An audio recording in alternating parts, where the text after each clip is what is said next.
السلام علیکم، میں ہوں شاہین اور آپ دیکھ رہے ہیں آشیانہ شاہین کا۔ جیتے رہیے، ہنستے رہیے، مسکراتے رہیے اور دیکھتے رہیے آشیانہ شاہین کا، کیونکہ شاہین کے آشیانے میں ہے بہت سی ایسی باتیں جن کی آپ کو ہے بہت زیادہ ضرورت، اور میں وقتاً فوقتاً آپ کو وہ باتیں بتاتی ہوں جو آپ کی زندگی کو کر دیتی ہیں آسان۔ اور میں نے سوچا کہ میں آپ سے باتیں تو کرتی رہتی ہوں ولاگ میں، کبھی میں آپ کو نظر آتا ہے کہ کھانا بنا رہی ہوں، کبھی کپڑے دھو رہی ہوں، کبھی جھاڑو لگا رہی ہوں، کبھی جو ہے اپنی الماری سنبھال رہی ہوں، یعنی روزانہ کے وہ روزمرہ کے کام میں آپ کو بتاتی رہتی ہوں کہ کس طرح میں اپنی زندگی کو آسان بنانے کے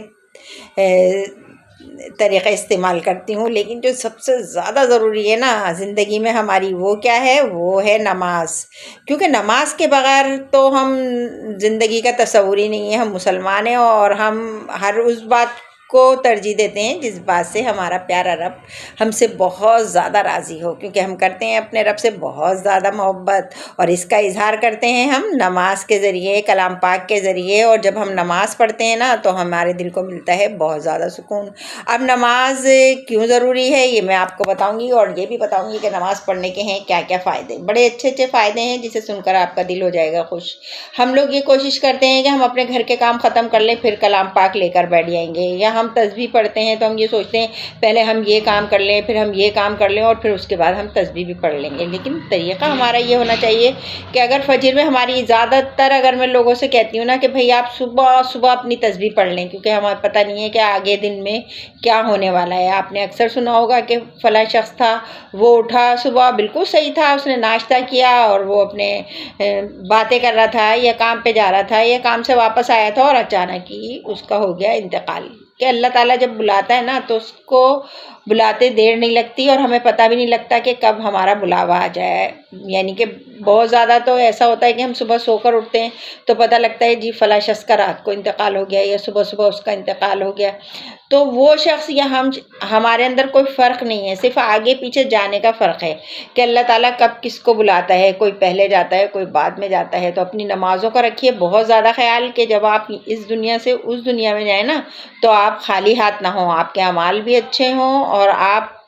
دیکھیں جو پوچھ گچھ ہوگی وہ نماز کے بارے میں آپ کو پتہ ہے ہوگی اور ضرور ہوگی، تو بھئی ہم کیوں چھوڑیں نماز کو؟ نماز جو ہے وہ پہلے ہے اور بعد میں آتے ہیں گھر کے کام، لیکن ہم کرتے ہیں پہلے گھر کے کام بعد میں پڑھتے ہیں نماز۔ اچھا جب ہم گھر کے کام کرتے ہیں نا تو ہم تھکن کا شکار ہو جاتے ہیں، بہت زیادہ تھک جاتے ہیں، یعنی کہ ہم یہ سوچتے ہیں کہ اگر ہم کام کر رہے ہیں اور ظہر کا وقت آ گیا نا تو ابھی تو ہمارے اتنے سارے کام ہیں تو ہم پہلے یہ کام کر لیں پھر نماز ظہر کی ادا کر دیں گے۔ ایسا نہیں کریں،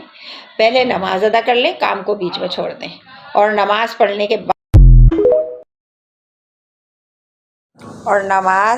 کے بعد دوبارہ اپنے کام کو وہیں سے شروع کریں جہاں سے آپ نے چھوڑا تھا۔ اچھا شروع میں جب ہم اس طرح کرتے ہیں نا تو ہمیں ہوتی ہے کچھ پریشانی، کیونکہ ہماری عادت نہیں ہوتی، لیکن اگر ہم ان باتوں کو بہت زیادہ اہمیت دیں اور سوچیں ان باتوں کے بارے میں کہ نماز پڑھ کر ہمارے دل کو کتنا سکون ہو جاتا ہے، اور ہم اپنے بقیہ کام آرام آرام سے پھر ختم کر لیتے ہیں،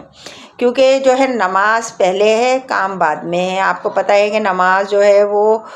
5 وقت کی فرض ہے اور مقررہ وقت پر فرض ہے کہ آپ اپنے مقررہ وقت پر نماز کو ادا کریں۔ یہ نہیں ہے کہ ابھی ہم سو رہے ہیں یا ہم نے قضا کر لی یا ابھی ہم باتیں کر رہے ہیں یا ابھی ہم کچھ بھی دنیا کے کاموں میں لگے ہیں، بھئی نماز ہے نا پڑھ لیں گے، نہیں، پہلے نماز کو اہمیت دیں کہ پہلے نماز پڑھیں گے پھر ہم دنیا کے سارے کام کریں گے، کیونکہ نماز دل کا سکون ہے، دل کا چین ہے، چہرے کا نور ہے، آپ کی زندگی کی کامیابی کی ضمانت ہے، جنت کی کنجی ہے، اور بہت بہت بہت یعنی کہ جو ہے آپ کو سکون عطا کرتی ہے۔ آپ نے دیکھا ہے بہت سے لوگ کہتے ہیں کہ ہم بلا وجہ میں بے چین رہتے ہیں، حالانکہ ہمیں کوئی ایسی خاص پریشانی نہیں ہے لیکن ہمارے دل کو سکون نہیں ہے۔ کوئی بتاتا ہے جی ہمیں رات کو نیند نہیں آتی ہے، ہم لیٹتے ہیں پھر ہم کروٹ پہ کروٹ بدلتے ہیں لیکن نیند ہے کہ ہمارے پاس آنے کا نام نہیں لیتی۔ تو سکون ہوگا تو نیند آئے گی نا، اور سکون کیا ہے؟ سکون ہے نماز۔ نماز کے جو ہے بہت سے فائدے ہیں، یعنی کہ اگر میں بیان کرنے بیٹھوں نا تو میرا خیال میں بہت ہی بیان کرتی رہوں گی لیکن اس کے فائدے ختم نہیں ہوں گے، کیونکہ میرے رب نے نماز دین کا ستون قرار دی ہے، اور جب دین کا ستون ہے تو ظاہر ہے اس کے بارے میں اگر میں آپ کو بتاؤں گی تو بہت ہی زیادہ بتانے پر بھی اس کی تعریف ختم نہیں ہوگی۔ تو نماز اتنی ضروری ہے جتنی ہم سانس لینا ضروری سمجھتے ہیں، جتنا ہم کھانا کھانا ضروری سمجھتے ہیں۔ عبادت جو ہے وہ سب سے پہلے نماز ہے، نماز نہیں ہے تو کچھ بھی نہیں ہے۔ کیونکہ دیکھیں، اگر ہم ایک چھوٹی سی دنیا کی مثال دوں، ہم کھانا کھانے بیٹھتے ہیں، ہمارے پاس سلاد ہے، چٹنی ہے، رائتا ہے، سالن ہے، لیکن روٹی نہیں ہے تو کیا آپ کا پیٹ بھرے گا؟ آپ کو جسم میں جو ہے روٹی کی ضرورت ہے، آپ کی جسمانی طاقت کو بڑھانے کے لیے غذا کی ضرورت ہے، اس طرح روحانی طاقت کو بڑھانے کے لیے روحانی غذا نماز ہے۔ اور نماز کے بغیر ہمارا جو ہے نہ دن ہے نہ رات ہے، کیونکہ نماز پڑھتے ہیں تو دل کو سکون ملتا ہے، جب دل کو سکون ملتا ہے تو ہمارے تمام کام آسانی سے ہو جاتے ہیں۔ اللہ تعالیٰ چہرے کا نور چھین لیتا ہے ان چہروں پہ۔ اگر یہ میں بات کر رہی ہوں، ایک عام سی بات ہے، اگر 10 لوگ بیٹھے ہوں گے نا ایک جگہ، تو ہم اور آپ اگر چہرے کو دیکھیں لوگوں کے تو ہم آسانی سے نمازی کا چہرہ پہچان لیتے ہیں۔ اس کے چہرے پہ ایک سکون ہوتا ہے، ایک نور ہوتا ہے، اور ایک وہ خوبصورتی ہوتی ہے جو اسے رب عطا کر رہا ہوتا ہے، چاہے وہ کتنا ہی کالا کیوں نہ ہو، اور اس کے برابر میں کتنا ہی خوبصورت شخص کیوں نہ بیٹھا ہو، اور اگر وہ بے نمازی ہے تو اس کے چہرے پہ وہ نور، وہ کشش نہیں ہوگی، کشش جسے کہتے ہیں نا، وہ پیدا نہیں ہوگی۔ نماز تو چہرے کا حسن بھی ہے، اور گھر میں خیر و برکت بھی پیدا کرتی ہے۔ آپ کا جو گھر ہے وہ برکت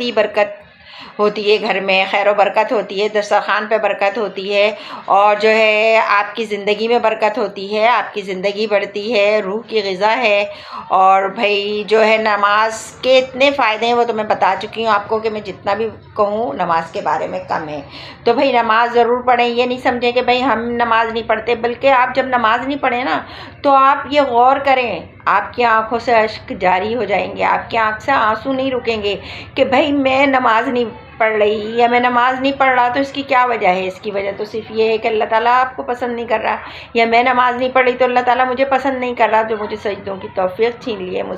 مجھ سے میرا رب روٹی نہیں چھینتا، میری گھر کی چھت نہیں چھینتا، مجھے زندگی کی ہر سہولت دی ہے جو میرے رب نے، وہ نہیں چھین رہا۔ کیا کر رہا ہے؟ سجدوں کی توفیق چھین رہا ہے، مجھے جا نماز پہ جانے کی توفیق ہی نہیں ہے، تو یہ میری اوقات نہیں ہے، میری ہستی اس قابل نہیں ہے کہ میں اللہ تعالیٰ کے سامنے سجدہ کر سکوں، اللہ تعالیٰ کے آگے ہاتھ پھیلا سکوں، اپنے وہ ہاتھ اٹھا سکوں جو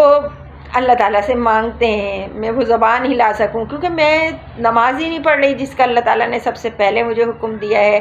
تو بھائی نماز پڑھیے، اور دوسروں کو بھی نماز پڑھنے کی بہت زیادہ تلقین کیجیے، کیونکہ جو نماز ہے وہی سب کچھ ہے۔ ہمارے بچے جب تھوڑے بڑے ہو جاتے ہیں نا تو ہم کہتے ہیں کہ بھئی یہ تو ہماری سن ہی نہیں رہے، یہ تو نماز پڑھنے نہیں جا رہے۔ میں نے تو ان کو بہت سمجھایا، میں نے تو ان کو بہت مارا، لیکن یہ ہے کہ نماز پڑھتے ہی نہیں ہیں۔ تو بھائی آپ کس طرح سمجھا رہے ہیں ان کو؟ آپ اس طرح سمجھا رہے ہیں کہ زبان سے سمجھا رہے ہیں؟ آپ بچوں کو اپنے عمل سے سمجھائیں،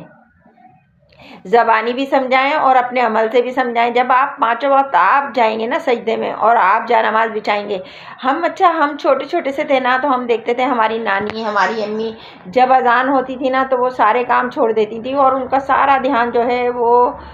نماز اذان کی طرف چلا جاتا تھا۔ اور جب ہم دیکھتے تھے نا ہماری نانی اور ہماری امی کیا سن رہی ہیں تو ہم بھی نقل کرتے تھے، بچوں کی عادت ہوتی ہے بڑوں کی نقل اتارنے کی، تو پھر ہم سنتے تھے کہ ہاں بھئی اذان ہو رہی ہے، پھر ہم دیکھتے تھے ہماری امی اور ہماری نانی جو کہ ساتھ رہتی تھیں وہ فوراً جا نماز پہ جاتی تھی، اور جو بچوں کی عادت نہیں ہے نا، نماز پڑھنی بھی نہیں آتی، وہ بھی ان کے ساتھ اپنی جا نماز بچھا کر اور وہی کرتے تھے جو ہمارے بڑے کر رہے ہوتے تھے۔ یعنی رکوع سجدے کا مطلب بھی نہیں ہمیں پتہ، قیام کا مطلب بھی ہمیں نہیں پتہ، لیکن ہم وہی کریں گے جو ہمارے بڑے کریں گے۔ تو بچوں کو عادت ڈالنا ہے نا، تو بھائی پہلے خود آپ کو وہ کام کرنا پڑے گا جس کی عادت آپ اپنے معصوم بچوں کو ڈالنا چاہتے ہیں، کیونکہ بچے وہی کام کرتے ہیں جو ممی کرتی ہیں، جو نانی کرتی ہیں، جو دادی کرتی ہیں، وہ بچے بڑوں کو دیکھتے ہیں اور پھر اسی طرح وہ کرتے ہیں جیسے بڑے کر رہے ہوتے ہیں۔ اب ہمارا طریقہ کار یہ ہے کہ ہم بچوں کو کہتے ہیں جلدی جاؤ نماز پڑھ لو، اذان ہو گئی، اور خود موبائل میں لگے ہوئے ہیں یا خود ٹی وی میں لگے ہوئے ہیں یا خود گھر کے کام کاج میں لگے ہوئے ہیں، تو آپ کے بچے کبھی بھی آپ کی بات پر عمل نہیں کریں گے۔